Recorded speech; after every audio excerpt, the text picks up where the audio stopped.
आपण पाहत आहात अंतिम शब्द न्यूज. सत्य, थेट, स्पष्ट. बातम्यांचा खरा आवाज फक्त इथेच. लोकसेवेतील 108 रुग्णवाहिका चालकावर ड्युटी दरम्यान बेदम मारहाण, प्रशासनाची ठोस कारवाई कधी?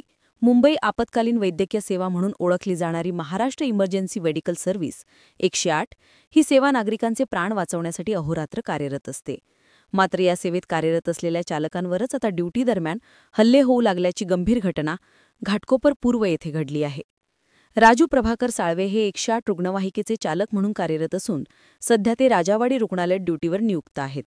दिनांक 30 सप्टेंबर 2025 रोजी रात्री 12:45च्या सुमारास ते अँब्युलन्ससह राजावाडी गार्डन, घाटकोपर पूर्व येथे पोहोचत असताना 1 ते 2 अज्ञात व्यक्तींनी दुचाकीवरून येत त्यांच्यावर कोणतीही पूर्वपरिचय किंवा कारण नसताना बेदम मारहाण केली. या हल्ल्यात वाहनचालक राजू साळवे यांना गंभीर दुखापत झाली असून त्यांनी तत्काळ स्थानिक पोलीस चौकीमध्ये तक्रार दाखल केली आहे. पोलिसांकडून घटनेची तपासणी व अज्ञात हल्लेखोरांचा शोध सुरू आहे. सर्वात गंभीर बाब म्हणजे 108 रुग्णवाहिका सेवा ही वैद्यकीय आपत्कालीन परिस्थितीत मदतीसाठी धावून जाणारी सेवा आहे. या सेवेमध्ये कार्यरत कर्मचारी हे ड्युटी दरम्यान लोकसेवक म्हणून काम करत असतात. अशावेळी जर त्यांच्यावरच प्राणघातक हल्ला होतो तर यावर प्रशासन, पोलीस यंत्रणा आणि सरकारची ठोस भूमिका काय, हा प्रश्न उभा राहतो. या प्रकारामुळे इतर 108 रुग्णवाहिका चालक, परिचारक आणि वैद्यकीय कर्मचाऱ्यांमध्ये भीतीचं वातावरण निर्माण झालं आहे. ड्युटी दरम्यान सुरक्षा नसेल तर ही सेवा कशी टिकणार, असा सवाल कर्मचारी संघटनांनी उपस्थित केला आहे. राजू साळवे यांच्यावर उपचार सुरू असून त्यांच्या प्रकृतीवर लक्ष ठेवण्यात येत आहे. दरम्यान घटनेच्या पार्श्वभूमीवर संबंधित यंत्रणांनी याची गंभीर दखल घेऊन अशा हल्ल्यांना प्रतिबंध करण्यासाठी कडक उपाययोजना करणं अत्यावश्यक बनलं आहे. लोकसेवेत कार्यरत असलेल्या रुग्णवाहिका चालकावरचा हल्ला म्हणजे केवळ व्यक्तीवर नाही तर संपूर्ण आपत्कालीन वैद्यकीय यंत्रणेवरच हल्ला आहे. प्रशासनाने त्वरित लक्ष घालून दोषींवर कठोर कारवाई करावी, अशी मागणी जोर धरू लागली आहे.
मी माझी प्रभाकर साळवे एनजीओएड ॲम्ब्युलन्स DVJ इंजिनिअरिंग या कंपनीमध्ये गेली 10 वर्ष कार्यरत आहे ड्रायव्हर पदावर.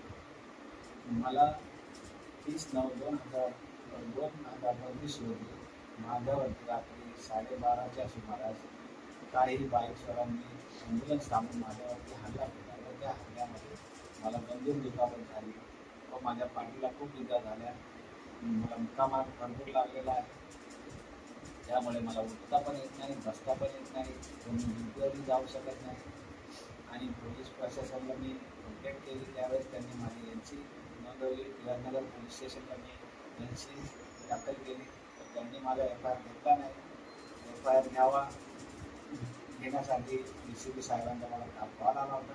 DCP साहेबांनी मला आश्वासन दिले की तुमच्या गुन्हेगारांची कसून चौकशी करू व त्यांना गदाआड करू, अशी माझी अपेक्षा आहे. की त्यांनी मला सहकार्य करावं व मी आज टिळकनगर पोलीस स्टेशनला FIR दाखल करण्यासाठी जाणार आहे. पोलीस प्रशासन मला सहकार्य करेल व माझ्या DVJ इंडिया लिमिटेड करून पण मला सहकार्याची अपेक्षा आहे. माझे DM यांनी पण मला सहकार्य करावं व वरिष्ठ अधिकाऱ्यांनी पण मला सहकार्य करावं अशी माझी अपेक्षा आहे. धन्यवाद. आपण पाहत आहात अंतिम शब्द न्यूज. सत्य, थेट, स्पष्ट. बातम्यांचा खरा आवाज फक्त इथेच.